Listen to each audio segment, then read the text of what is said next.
বিশ্বের সবচেয়ে শক্তিশালী দেশ ইউএসএ কেন সবসময় ইসরায়েলের পক্ষে দাঁড়ায়? এটা কি শুধুই বন্ধুত্ব, নাকি এর পিছনে আছে বড় কোনো রহস্য? ইউএসএ এবং ইসরায়েলের সম্পর্ক অনেক পুরানো।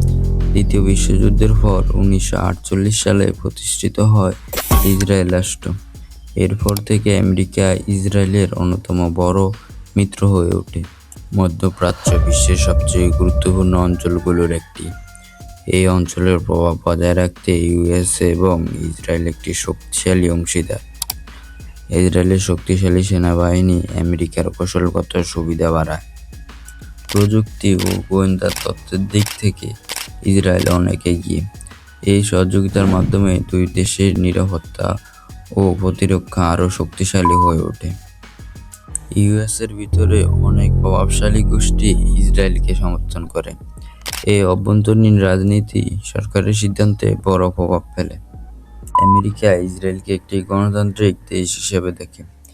এছাড়া দ্বিতীয় বিশ্বযুদ্ধের সময় ইহুদিদের ওপর নির্যাতনের ইতিহাসও এই সম্পর্ককে আরও গভীর করেছে। তাহলে কেন ইউএসএ সবসময় ইসরায়েলের পাশে থাকে? এটা শুধু বন্ধুত্ব নয়, এটা কৌশল, রাজনীতি, ইতিহাস এবং ক্ষমতার সমন্বয়। আর এই সম্পর্ক ভবিষ্যতে বিশ্ব রাজনীতিকে প্রভাবিত করতে থাকবে।